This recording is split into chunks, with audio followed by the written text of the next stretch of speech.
Hello, brothers and sisters. Welcome back to the Base LDS video. This is your boy BC.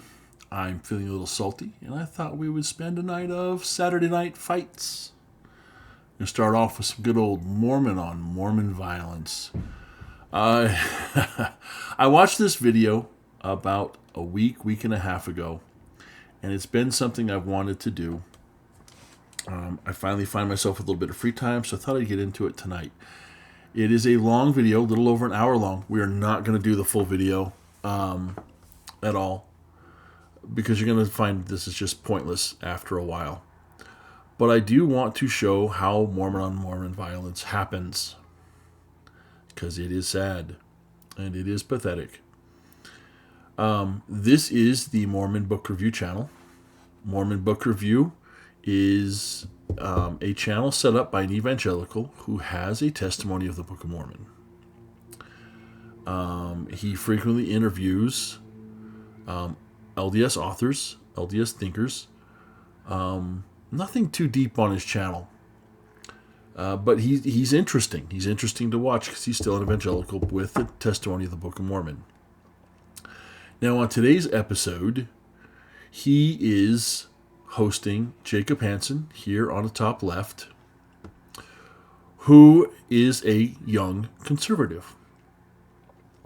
Mr. Hanson is very sure of the doctrine, very sure of the truth, and very sure of what is what. You have Jim Bennett down here in the bottom on the red shirt, with the red shirt. He is older. He is at the least liberal, probably progressive, but he does a good job of not stepping over the bounds. He knows his place, he knows what too far is, and he's not willing to go there. And so he's respectful of the brethren, of the policies, of the doctrine. And he might speak out about his feelings and thoughts regarding current doctrine, but he's not in any way an activist. In no way is he an activist. So this is the kind of guy I would look at and go, agree to disagree. But I think we could have conversations. But agree to disagree. Probably on quite a bit. But probably agree on quite a bit too. It all depends on what the topic is. But Jim made the mistake of disparaging Jacob on Twitter. Jacob cannot have this. And let me say this. I think Jacob is an angry man here. I think he's coming to this angry. Watch him breathe. Watch his posture. Watch his face. I was a bouncer once, and this is a guy sitting here going, go ahead, run your mouth. I'm going to come at you. I'm going to get you. Jacob's angry. And I think I would largely agree with Jacob on a lot. But I don't like his framing. I don't like his argumentation. And there's a few. I like Jacob's channel. I like Jacob. 90% of it is really good. But the 10% I don't agree with, I'm just like, dude, you're still a kid. Shut up and get some experience. That's my feeling. Because he likes to disparage anyone older than him. Boomers. Yeah, you get the idea. I'm not a boomer, but yeah, we're not going to get into that here and now. That's for another video. But Jacob and Jim here display the worst of each other and in each other. It's sad to watch. But I think we need to watch this because we need to talk about why President Nelson said what he said in that conference session about being Christ-like in our discourse. Here we go. So both of you I consider to be good friends, and I saw that there was a little disputation going on, and I wanted to. I reached out to Jacob saying, "Hey, I can post. Let me let Jim know that you would like to talk to him." And then you had mentioned that, well, why don't we have the conversation on my show? So that's what we're doing. So, Jim, I wanted to ask you. You know, you are a very passionate man, and and I believe you're a man of integrity. You're a good person and everything like that. And you know, we had you on recently to talk about like having civil discourse. You know, on the channel, trying to model President Nelson's last speech at the General Conference about us not, you know, trying to be more gentle in our approach and more Christ-like in how we handle conflict. And so I just kind of wanted, why did you feel it was important to say what you said about Jacob, and maybe just talk a little bit about why you, what some of the why you have the feelings you have about Jacob, and just let them know. Well, begin with, the comment that precipitated this discussion was made in a group that Jacob is not a member of. My understanding is he used to be a member and he was booted out. Was it the Latter-day Lobsters group, the Jordan Peterson group? Yeah. I did. I got booted out from the Latter-day Lobsters Jordan Peterson group a long time ago. Point of honesty here, I'm also a member of that group. I left Facebook in like 2017, 2018. My wife got sick of me fighting over politics in there. But I was at the time a member of the Latter-day Lobster group. And I know I'm still in it because once or twice a month I'll get some update about somebody posting something that lets me know that I'm still in there. And since I'm about to get on Facebook for my new seminary calling, because they have a seminary group there, I will be back in Facebook, which means probably I'll get on the Latter-day Lobsters. But I know this group. I think they're funny, largely. I think sometimes they're just dumb. They get overboard with some stuff, but for the most part, they're funny. And so to know that Jacob got booted from the group, I can think I might know why, with the way he goes on some things. But to think that Jim was ever a member of the group, it boggles my mind. Yeah, I'm kind of bucking to get booted out myself. I was in the group. I was invited to the group, I don't know how long ago, but I didn't know who Jordan Peterson was. That's how ignorant I am. And at one point I finally said, look, I joined this group not knowing who Jordan Peterson was, and the more I've looked into who Jordan Peterson is, I've decided he's kind of a weenie. I disagree. Man's not a weenie. And that made a lot of people in the group rather upset. And, so I don't really comment much in that group, and I probably shouldn't have made the comment I made, but I made the comment thinking it was in a private group that Jacob wasn't going to see, so that's on me, and I shouldn't have done that, and it was an unkind remark. So Jim thought he could talk bad about Jacob behind his back. It got back to you, Jacob, obviously, and you pointed out that I talked to Bill Reel, but I'm not willing to talk to you, and I realized, no, I'm willing to talk to anybody. The reason I respect that, by the way. That's one of the things I have to respect about you. Well, that's very kind of you. So I've kind of been dreading this conversation because and not to be rude again, but I haven't really followed you all that closely, Jacob. I know I blocked you. I've migrated off of Twitter. Now is the greatest time in the world to leave Twitter, and apparently. Hard disagree. I love Twitter. I'm joining after this episode, actually, because they're becoming more friendly to content creators. Free speech and all yet, Jim. Elon Musk is threatening to sue Mark Zuckerberg for this Threads thing, but basically over propriety, and also, hey, Threads is just stealing so much of your data and personal data and information. Twitter, as a platform, is sort of collapsing, and as they're now paying out their content creators the way YouTube and Rumble and others do. From my perspective, I am just so frustrated that everything I post on Twitter is picked up by anonymous accounts, largely, who then repost it with some really nasty remark. Jim Bennett is, he hates the church. He's not on Christ's team, was one of the most recently. And I just finally went, I really don't like this place. And I block pretty much everybody at the first sign of DesNat. Now, Jacob, I know you're not necessarily officially affiliated with DesNat, but I don't remember. Would someone explain to me what DesNat is? Is this some Mormon bubble terms that I don't get because I'm not in a Mormon bubble? I've heard Deseret nationalists, but I have no clue what they're about.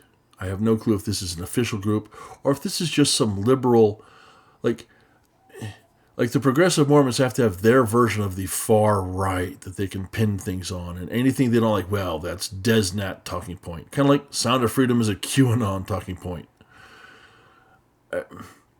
I am a nationalist, but I think everyone in their nation should be a nationalist. I think it's a political viewpoint that you should want the best for your nation, and you should work for it, and you should vote for it, and that your political leaders should push that. That's my brand of nationalism.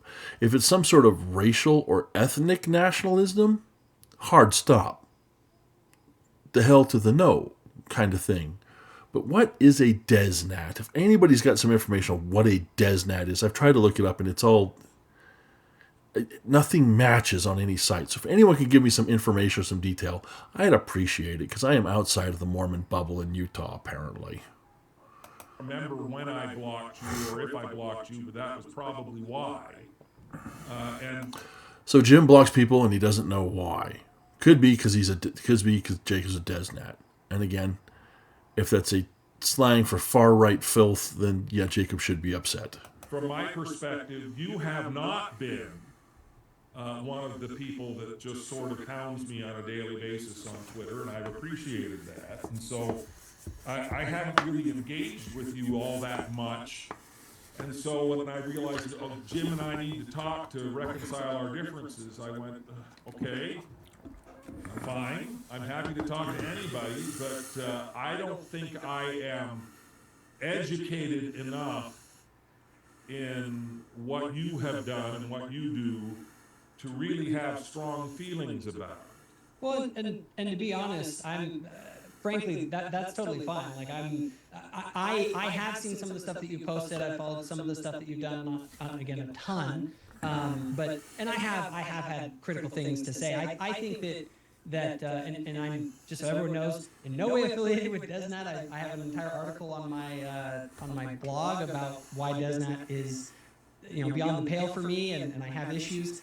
But with that said, what I was hoping to do today was to explore some of the... See, this is where I have some problems with Jacob. He's like, I posted an entire article saying I was not DesNat and what I think of DesNat. But the media all the time tells us they're impartial and objective. They're not pushing agendas. And we all know they are. Just refer back to your Sound of Freedom movie reviews. It's QAnon nonsense. Since when is child trafficking and being against child trafficking QAnon? But it goes back to they all have agendas. And I don't necessarily, Jacob, just because you say, I post an article against it, therefore you know I'm not. Yeah, that's a grain of salt.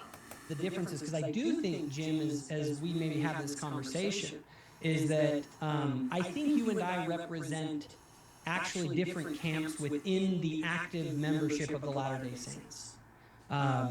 Based on some of the things that you've said, and we can explore maybe some of those things. And I want to do that. Just real quick, Jacob. I think the audience is probably saying, what did Jim say, and what would he respond to? And Jacob, you basically... This is going to be good. You posted on there that you were going to be starting teaching Institute. No, not Institute, Seminary. Seminary, I'm sorry, teaching seminary. And Jim kind of made a comment in this private group about basically just feeling bad for those kids that they're going to be exposed to you or something along those lines. I used the word poison. I said it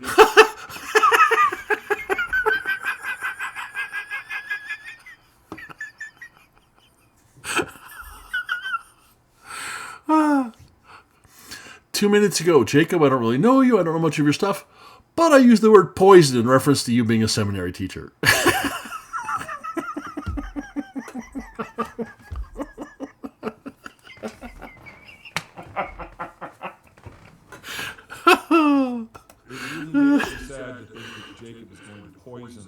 Don't worry, Jim.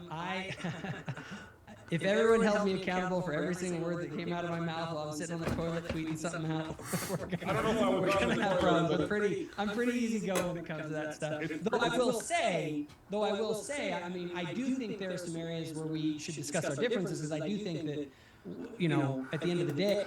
This is code for you called me poison, so we need to discuss our differences so I can call you to repent, you son of a gun.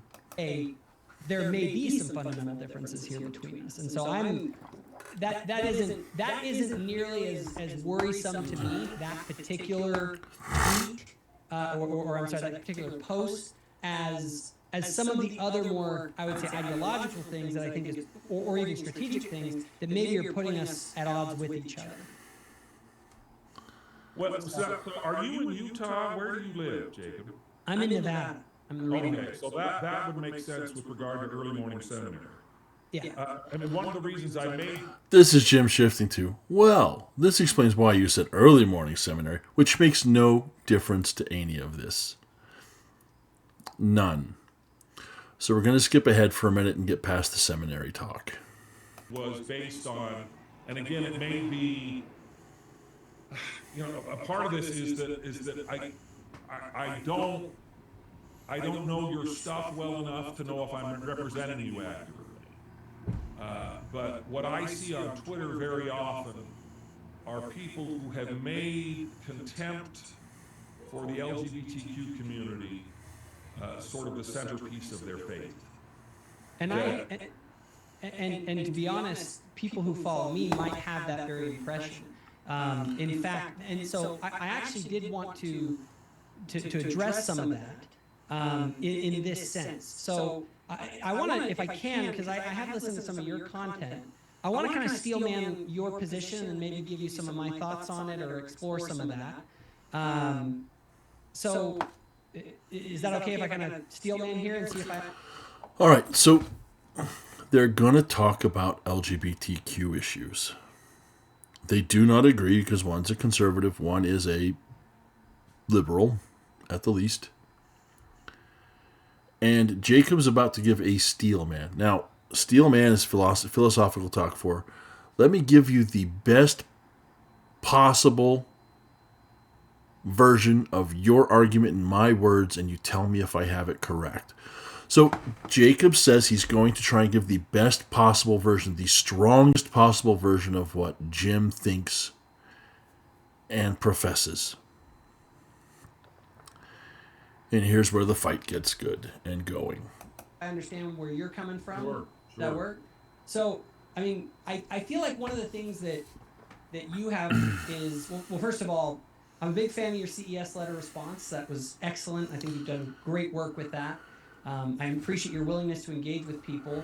And kind of your current thing is that, you know, we have people in the church that don't fit in, right? Or feel they don't fit in. Gay people, doubters, ex-members, and you kind of feel like there's a lack of tools that we have to help these groups, to minister to these groups, to connect to these groups. And no mechanism for changing or, you know, kind of repenting of past errors in the church that have happened. And then you have, on the other hand, this sort of DesNat group, and or maybe what you might consider DesNat adjacent people, who are making it harder for those people to feel welcomed and included in the church. And you are very much against the people that are making it harder for those groups to feel welcome and included in the church. Is that kind of a fair summation of the way that you feel about these issues? Yeah, more or less. And that's reasonable, right? But here's where I think Jacob's going to show something. He's a very binary thinker. It's a this or that. It's a black or white. It's a true or false with him. And that's the way he's going to go at this from this point on. I don't know what a DesNat is. I don't know whether he's DesNat adjacent. Heck, I might be DesNat adjacent, don't know it. It's according to liberal terminologies. But I do want to say this off before they get going. I don't think it's what can the church do to make certain groups feel better and more comfortable. Because the church has wrestled with groups for the entirety of its existence. When I was a single adult for a long time, young single adult / single adult, I heard the church centers its message around married people. There's nothing out there for the single women. What about the single women? What about the single women? What about the single women? What about why are we always talking about to the youth? Why the youth? Why not anything for me? Why not? The church talks to families because families are the cornerstone. They're the foundation building block for the church. We should all strive to be in families. And I don't care if you're a single woman, you're a part of a family. You still have a mother and father and brothers and sisters. Typically. Why speak to youth? Because the youth are the youngest, the most unsure, the most unsteady, the most in need of building. That's why you talk to youth. And I think, so it's funny because I myself, and I don't speak for any group, I speak for myself. Yes, I am. He says this now, but then he's going to say that what he says is the voice of those who've said it before. Watch this. I divide everything up into what I call private ministry and public advocacy, right? Sounds noble. Keep going. A lot of people who know me personally actually are shocked at how not opinionated I am with them, how much grace I extend, and they kind of are surprised when they get to know what I call my public advocacy. Because Thou art so merciful, Lord Hanson. Public advocacy is something very different from private ministry, as I see it. But should it be? There was the video I did on Elder Packer's talk, where he talked about that. There is the difference between what's said in public and what's said in private. It was the Alma 1232 Elder Packer priesthood correlation talk, the one that he infamously got in trouble for. Actually, Jim Bennett's going to reference this in a negative light, in not honest way, later on in this video. In the video he does, I don't think I'll get that far in here. But what you say in public has to match with what you say in private. But how you deal with somebody one-on-one might be softer, kinder, gentler, but have the same truth backing it. And I sometimes wonder, because he's like, some people extend it, the grace I extend. I don't know what he means by that. But the way he talks to Jim later on, I'm like, do you really extend grace? Because I don't think he extends any to Jim whatsoever. Public advocacy, when I'm engaging in the public square, we're trying to sort out ideas. What's true and what's false. Unless you disagree with Jacob, in which case it's no longer about sorting. It's about bending the knee to Zod. And in my mind, in that battle, if you kind of boldly speak the truth, it offends a lot of people.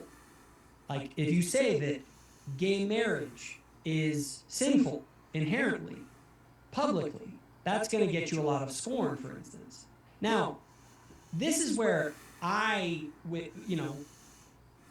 wonder with a lot of people, and I don't know in your case, but I have to ask, do we have an actual disagreement, or is this just a matter of strategy? For instance, on the subject of gay marriage, like, do you hold that gay marriage is inherently sinful? A yes or no question. Watch Jim. I think, again, I would disagree with him, but I can accept what he says here. Watch. No. See, and at that point, I feel like now I understand you better. If I believed that gay marriage is just as morally legitimate. I didn't say that either. So you don't. So you do believe that it is less moral or immoral in some way. What's kind of your take on that? So now I'm pausing here. Jim's taking his time to think about what he's going to say, because he has nuance behind what he thinks and what he believes. For Jacob, it's a very stark this or that, and he's already decided upon where he's at. I'm very guarded about what I'm willing to say about it, for a very specific reason. I know what the boundaries of the church are. I know what the boundaries of my covenants are. And if I want to stay a faithful, active member of the church, I can't cross those boundaries. I appreciate this honesty from Jim. He's saying without saying, I disagree with the brethren, but I know where the church stands, and I know where, at this time, the Lord is telling his leaders to stand. I can accept this. I can live with this because Jim's willing to say, I don't say anything further because I know where the line is drawn.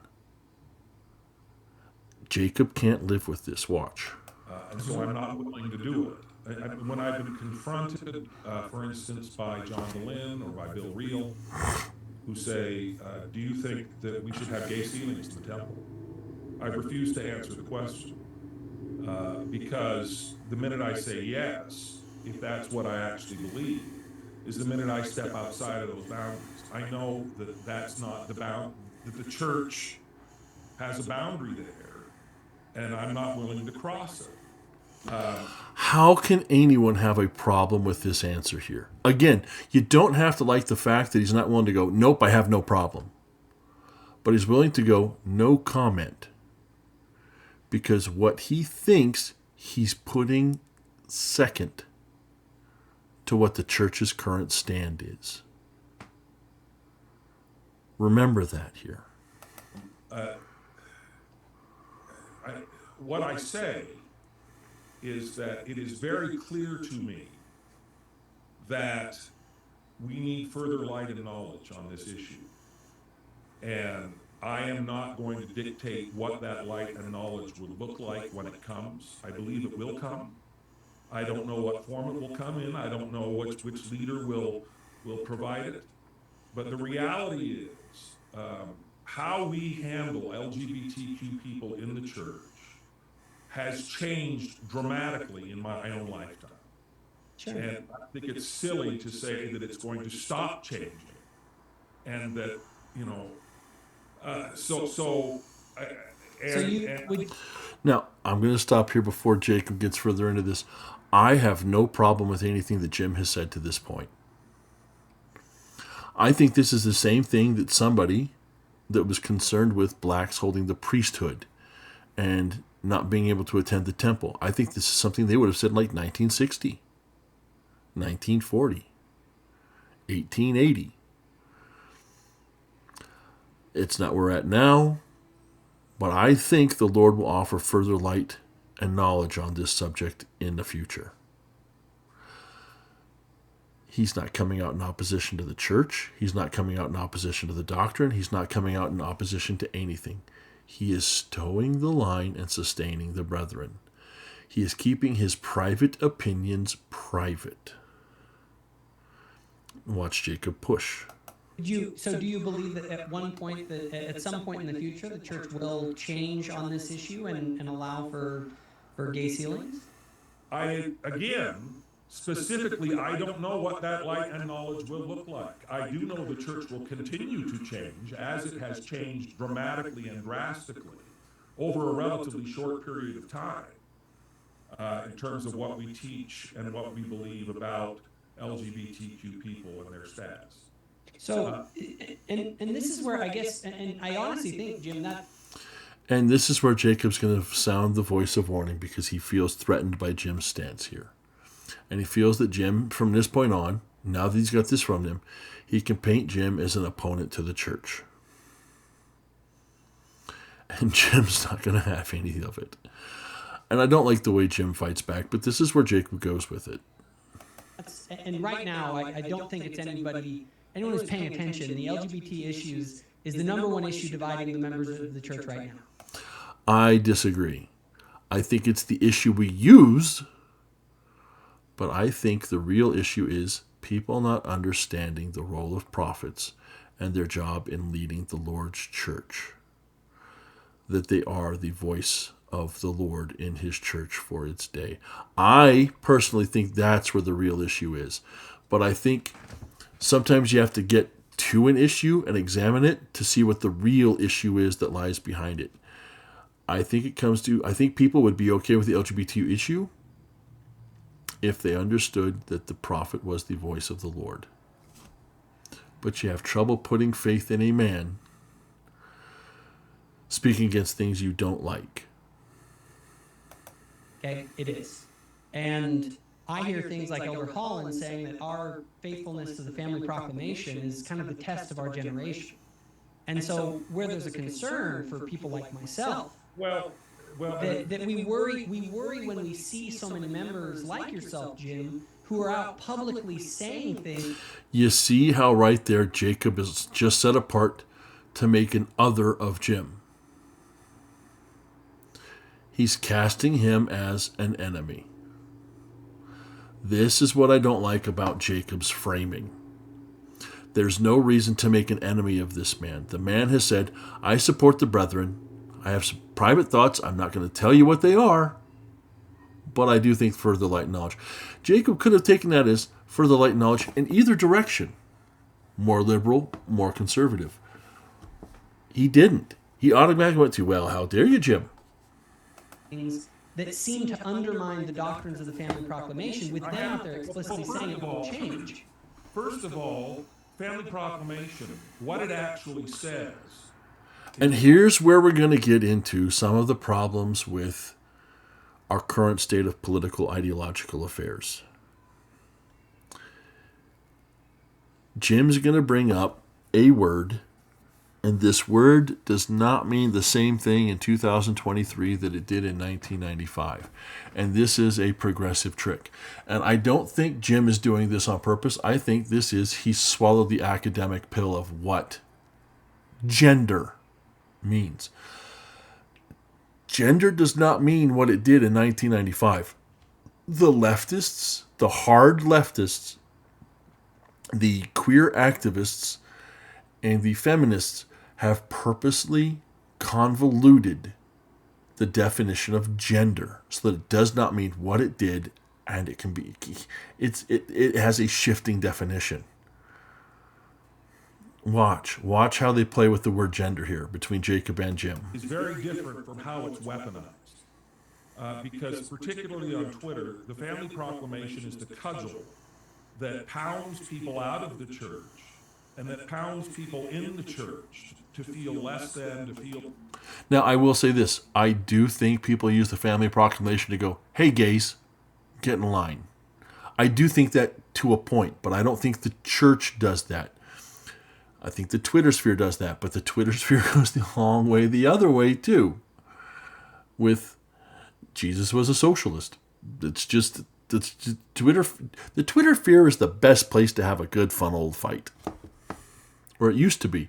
It's a lot less liberal now, and you're allowed to be more free with your conversation. Feel like garbage. When in fact the family proclamation, in terms of what it actually says, is not anywhere near as divisive or exclusive as its proponents use it. And so I'm undermining the family proclamation is not accurate, because the family proclamation, what it actually says, what it actually represents, what it actually does, is very different from how I think you use it, how Desmond uses it, and how people who have decided that this is the centerpiece of the restored gospel of Jesus Christ use it. For me, the centerpiece of the restored gospel of Jesus Christ is the atonement of Jesus Christ. Now watch here again. These two, we haven't gotten into the gender yet. Sorry, I jumped the shark on that one. Watch how they use the word atonement here. For Jim, the centerpiece of the restoration is the atonement. Listen to Jacob's reply. And the issue But isn't that's central to Christianity? That isn't really central to the restoration. The restoration, like the unique doctrine of the restoration, ultimately is the sealing power, and the pinnacle ordinance of Latter-day Saint temples is the sealing ordinance. Well, I disagree. I do believe the atonement is the centerpiece of the restoration because of how we understand it in the LDS community and how it's explained by the prophets and in further scripture. The centerpiece of the restoration is the atonement because of our broader understanding of what it does and what it means and how it affects all of God's children. So I think Jacob is parsing here because he wants to keep Jim under his thumb.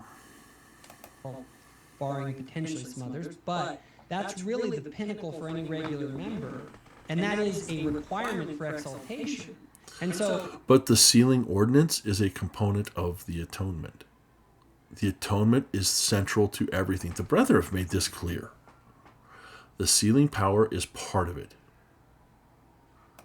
And here's where I'm coming from, Jim. If the church were to change its stance on marriage, I would lose all trust in the brethren because they would totally contradict the things that were taught not only by our living apostles for the past, since the dawn of the Restoration, but the unique doctrines of the Restoration, and meaning the sealings and the necessary male-female union and all of that. Like our temple ordinances are designed around a male-female dynamic, an Adam and an Eve. When someone embraces the idea that there's multiple genders and we get to decide it. Now, Jacob here's not wrong. The temple is indeed centered around an Adam and an Eve and their relationship to God as individuals and as a family. However, now Jacob's going to get lost in the weeds speaking about genders. And this is where you're going to see that he and Jim don't even agree on what a gender is. Our gender and all that kind of stuff. Like, at what point do you say, if you can't even get this doctrine right, like, you're not reliable as mouthpieces for God. And my faithfulness ultimately is to Christ. And so I look at these changes and I say, I think there's a reason that they're saying, and they're saying this. They're saying this cannot change. This will not change. They've said it explicitly. And so when I see members that are kind of... Well, real quick, last point, I promise. When I see members telling other members to place their hope in change rather than to place their hope in the doctrine of Christ, that's where I get really worried, because you're giving people false hope that's never coming, and you're going to hurt people. Now, all right, I should have let him finish before I pause. Sorry about that. But Jacob is parsing things here incorrectly.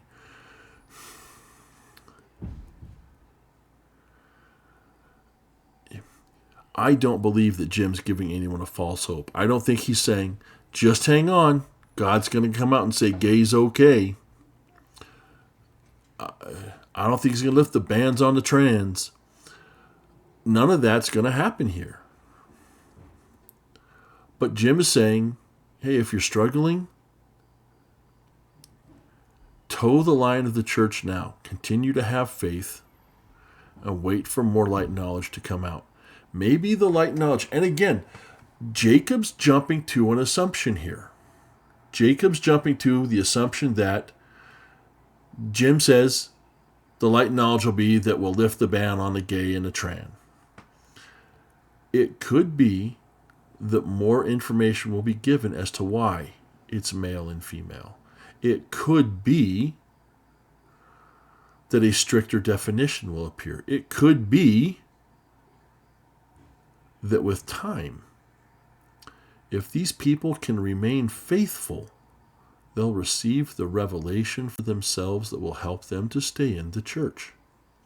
Now, do I think Jim thinks... I do think that Jim thinks that it is that the revelation will be LGBTQ is okay, or not as evil, or not as immoral, or something to that effect. But we need to respect the fact that Jim's not saying that. He's saying, wait for more light and knowledge. And Jacob's having none of that. Jacob's not open to a church of revelation because everything's been said. He's going to kind of say that here. I'm going to hurt people. See, this is where Jim takes offense, and you can tell he's closed off. You can see as Jacob was talking, Jim was just done. He's like, and here it is. I'm done. Jim's done having this conversation. I don't know that we have anything to discuss. I mean, it's just... Well, first of all, now you're talking about the doctrine of Christ, and you rebuke me when I say the atonement of Jesus Christ is the centerpiece of the restored gospel.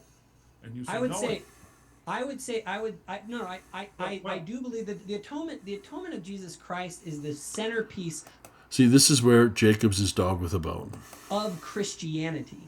We are, and it is the centerpiece of our religion as true Christianity. However, when you look at the unique doctrines of the restoration. You lose me at however. And Jacob has also changed the question.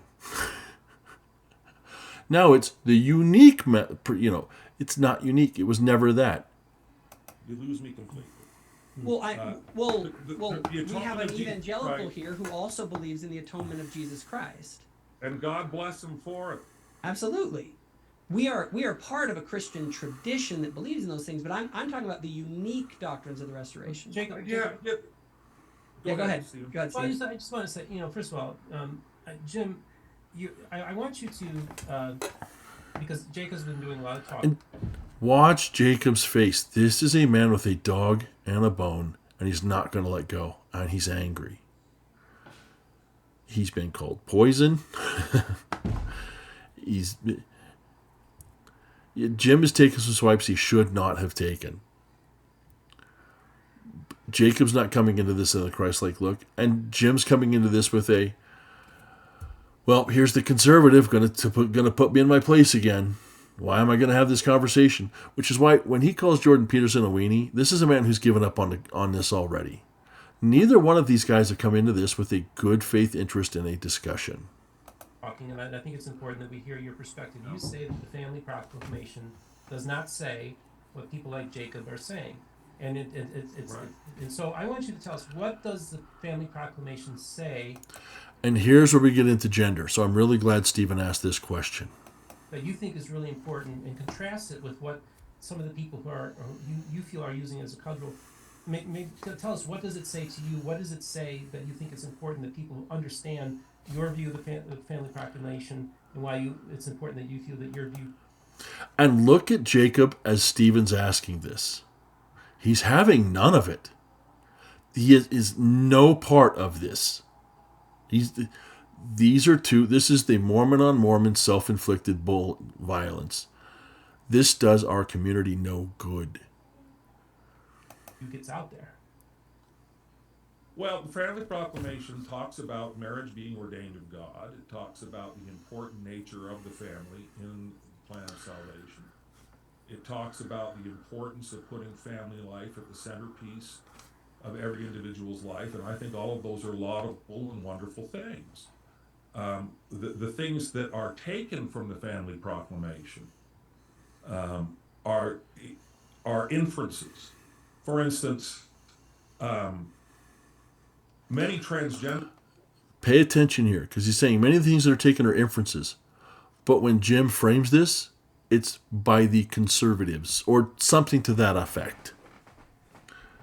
Latter-day Saints embrace the family proclamation's single sentence mention of gender, because it talks about gender being an essential part of our eternal identity and purpose. And they embraced that and said, you're right, my gender is an essential part of my eternal identity and purpose. And my eternal gender is at odds with my physical gender, which required President Oaks to come out and say, no, that's not what we meant. What we meant is your biological gender at birth. Now, this is what I was getting to when I jumped the shark on gender. I thought this was coming earlier.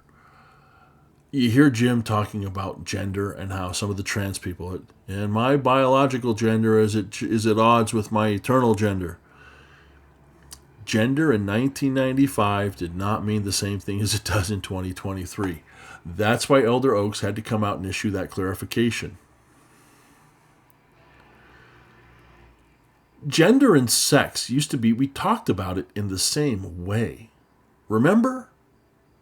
Your birth certificate said gender, boy, girl. male, female. Nowadays, your gender is fluid, it's fluctuating, and even though it's not the same as your biological sex, when you say, well, what is a woman? Well, that's a social construction. I'm not qualified to answer. You've heard the generic spew. It's useless. The left, through deconstruction, has changed the definition of gender. What the church meant in 1995, the left has altered language in such a way that what the church said in 1995, they can find ways, not the church, but the left, the trans, the gay community, the LGBTQ activist community. Note, I'm saying they can attack the proclamation on the basis of language. That's very important to understand. So when Jim's talking about gender, he's talking about 2023 gender, 2020 gender. Jacob is using 1995 gender from when the proclamation was issued. And that's personally what I use. But you have to understand when you have these conversations now, we're 28 years past that what gender meant then. And it's now gender is a shifting sands definition. It's not settled.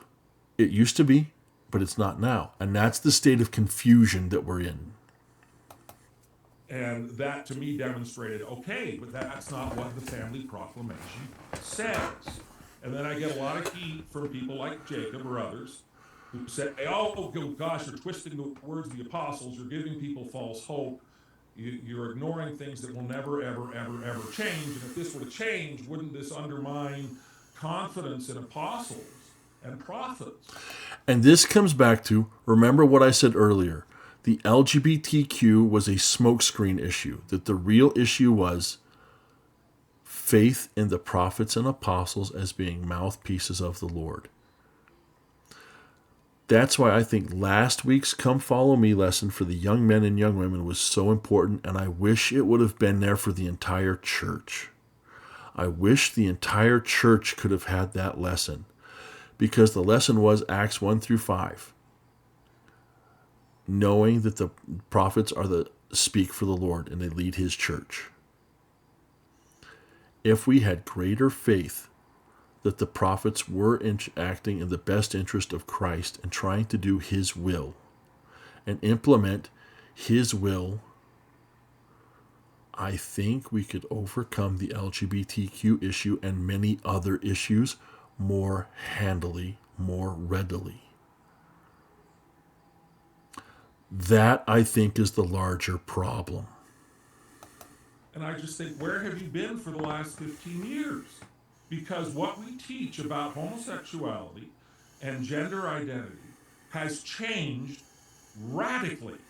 I'm not just changed sort of in procedure. What is the most radical official teaching of the church that's changed in the last 15 years? The teaching that That's, Jacob. you do not choose your sexual attractions. Was there ever a time? Was there a time in the church when it was? May I finish my sentence? The studies on this are fluctuating back and forth. There are studies on plastics, diet, the pill that could be affecting sexuality. There are things in our environment, but there's also choice. I need to reference this more, but there was a study on the pill and how it can lead to sexual fluidity among women.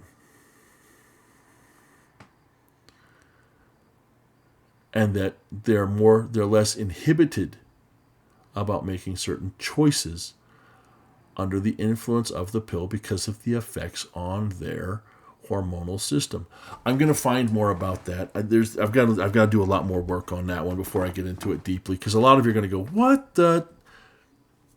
Something I heard, something I read, and it's something I can kind of go, yeah, maybe. I do think there is choice involved. I do think that's why we've gone from, like, what, 1% boomer, 2% Gen X, 4% millennium, and 20% Gen Z, or whatever it is for LGBTQ identification. I think there's a reason for these gigantic jumps, and I don't think it has to do with you're born that way. I think it has to do with you choose to be that way. I do. I do think there are some prenatal reasons. Biology happens. Imperfection takes place. But I do think a large part of what we see now is choice.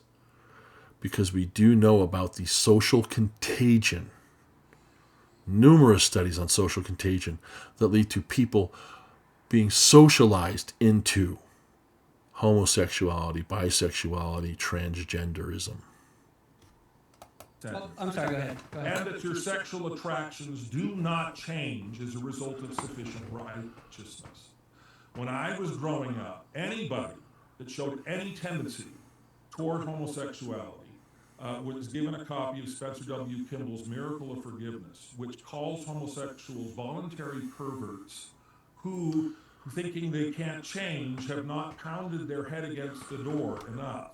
How can you say you do not change if you have not pounded on the door until your muscles are sore and your arms are bloody? It can be done. That was the teaching that was perpetuated throughout the church. And that is a teaching the church now explicitly rejects. So the idea that the church does not change, will not change, cannot change, is belied by the fact that the church has changed and continues to change.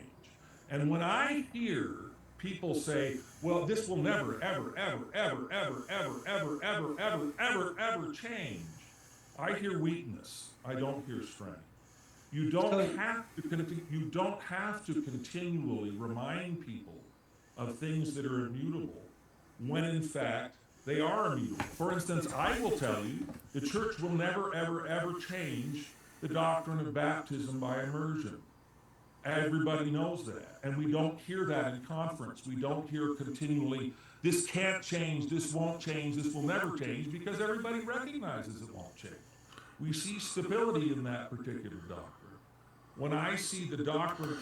Except, Jim, baptism is not the way to attack and undermine the structure of the family. From Joseph Smith on, it's always been the family. It got louder with David O. McKay, granted, but the family was the centerpiece of the gospel plan. We were to seek after our kindred dead, seal our families to each other, and progress to the celestial kingdom and seek our exaltation. Baptism does not undermine the family. And in fact, we've already got divisions. Baptism is a requirement for entrance into the kingdom of heaven. So saith the Bible. But are you to be baptized by immersion or sprinkling? Or is baptism a necessary but not required work? Because that's been said, right? Well, you should be baptized. The Bible says so. But if you just believe in your heart, you're saved. You're good to go. You don't need the baptism. But yeah, you should be, but you don't need it. But you should be, but you don't need it. And you get that circular argument.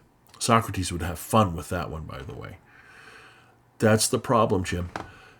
Baptism does not undermine the family.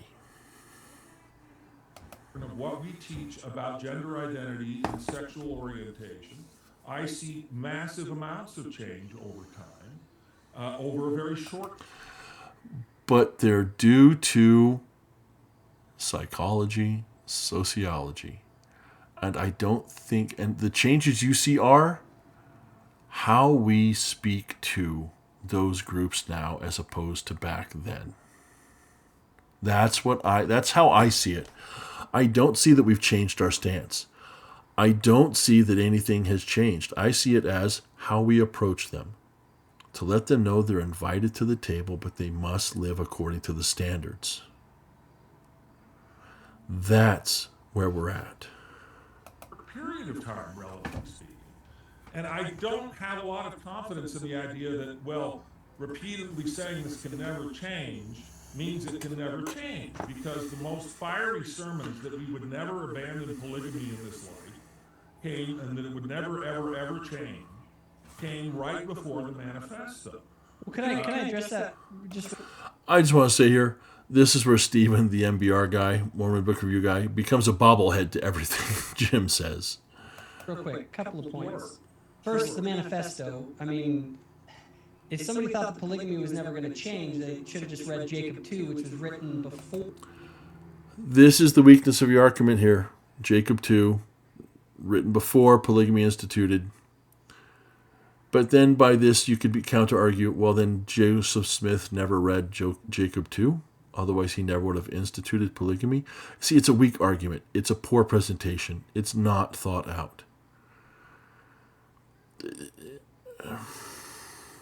Jacob 2 is considered the Mormon loophole for polygamy because of how you read it and how you want to take it. At least that's how I heard one anti-Mormon put it. It's the Mormon loophole. Look, we're a church that believes in open revelation. Jim has stated this before. This Mormon 2 argument does no good because there was a revelation that came that overruled what was said in Jacob 2 about having one wife. Simple as. There's a revelation that came. And then a revelation that came that said, all right, it's kind of like the Garden of Eden here. You've got two choices. Both are commandments. Which one are you going to follow? These are the outcomes. And Wilford went, well, I see what will happen to the church. Okay. The church would have lived in shambles, in unable to spread the word the way they needed to build temples the way they needed to. And I get the people that say, well, the Lord fights for his church. If not, the Lord has different tactics and strategies. The Lord does not do things that men think he should do. We should be striving to do the things the Lord would have us do. The Lord will win. In the end, we will see the wisdom of the Lord's ways. Right now, our job is to be humble enough to submit. Or the manifesto was written. And the other thing is that I agree that certain rhetoric and opinions of church leaders may have changed, and even church policies may have changed. But the church never had any official doctrines. The scriptures don't address the origin. Again, look at Jim's face. He's shaking his head. He's like, I'm done. You're spouting nonsense. He's not listening. He's not thinking about anything Jacob has to say, because right now Jacob's just a Desnat adjacent fool who knows nothing. And Jacob's not listening to Jim because he took slight at a Twitter post. And he thinks Jim's already off on the wrong foot and he's lost in the woods, and that Jacob can just argue him out of these weeds. Of homosexual behavior. And I think the church has changed in the right direction in the way that it treats homosexual and same-sex attraction. Earlier you said that the gender identity was one of the central doctrines of the Restoration, and now you're saying the church has never had any official doctrines on gender identity? No. The idea of there being a male and female gender, and those being the only two genders, is absolutely not only central to the Restoration, but central to the entire Christian idea of the reason that gender exists. It was Jesus himself who said that. Go back to Joseph Fielding Smith, who said that gender isn't going to exist in the lower kingdoms. Well, and fine, he might have been mistaken. I don't base anything off of one particular prophet and what they say. I generally go off of what I would consider a collective witness of the prophetic voice. I don't give heed to anything one particular prophet says, but I will cherry pick one verse out of one scripture. He just did that. There's inconsistency Over time, including the scriptures. And so where So I look absolutely at nothing to say about gender identity. Absolutely nothing. the scriptures have nothing to say about gender. The Book of Mormon doesn't. The Doctrine and Covenants doesn't. Did Jesus? No, he didn't. How about the scripture where he says, "For this reason he created them male and female, that they may be joined together and become one flesh. That in the New Testament? Did Jesus say that? Yeah, Jesus did say that in the New Testament. And not only that, God... Now, see, Jim put his foot in. Did that in the New Testament? Yeah. And the evangelical going, well, yeah. And then Jim's like, oh, well, never mind. Jim misstepped here.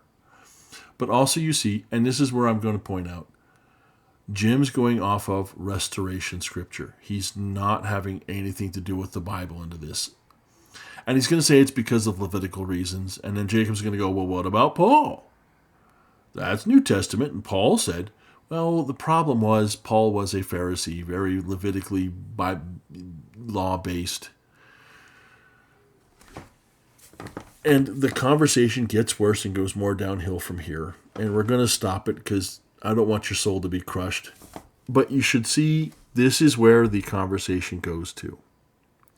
Jim's using restoration scripture that has nothing to say with LGBTQ issues on the face, because I don't think I agree with him. And Jacob's going to go with, well, you need to read everything and take it collective. But in this one case, like he did with the manifesto, well, there's this one verse in Jacob. And yet then he'll go, but I need the collective witness, a mix of things. And so he's inconsistent. But both of them are closed off in certain key terms and in certain ways. They're talking past each other by using the same words, but they're each using different definitions.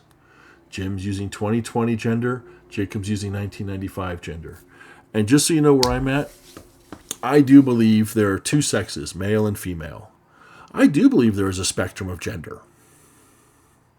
I think for girls, you go from tomboy to princess. I think for boys, you go from mucho masculine to kind of the soft kid. But they're still boy-girl. Males are boys and men. Females are girls and ladies. I don't think you get cat gender. I don't think you get this gender. I don't think you get ice cream gender. I don't think you get tink gender. That's all crap. But there are different types of men. There's different types of women. And that's how you get your real gender expression. Some boys like fire trucks. Some boys like fighting. Some boys like show tunes. Some boys like singing. Some girls like dresses. Some girls like climbing trees. Some girls like fashion magazines. Some girls like riding horses and baling hay. There's your expressions of gender. Types of boy, types of girl. Anyway, folks, that's it. This conversation really does go further downhill from there. They just yell louder, they argue more. And I think you can see Jacob's a very binary thinker. Jim's very liberal, progressive possibly. But he's towing the line. And Jacob shouldn't be coming after him for that. Jacob should be like, hey, thank you for supporting the brethren. I understand you think there's going to be more revelation on this. I happen to disagree. Or, I understand you think there's going to be more revelation on this. Just be sure to remember it could go the other way too, Jim, from what you're thinking. Those would be just fine. But really, Jim's right. Jacob and others like him want to cudgel him into place. Let him remember who he is and where he should be. And that's horrible. That's horrible. Come on, Jacob, do better. There's your woke ideology phrase for you. Yeah, baby. Do better. Anyway, Jacob, if for some reason you hear this and I've got you wrong, let's talk. Jim, for some reason, if you're hearing this and you think I got it wrong, you're more than welcome to talk. I think I'll try and be more fair to you than Jacob will. I probably do disagree with you a lot, but I'm more than willing to talk about it, about whether the things that really matter. And I don't think it is LGBTQ. I think that's the smokescreen for the faith in prophets and in Christ and in the atonement. I do think that 100%. Mormon Book Review. Love your channel. You're a good channel. Keep going. And pray about Joseph Smith, and then come and get baptized. Anyway, that's it for this video. Thank you. Peace out.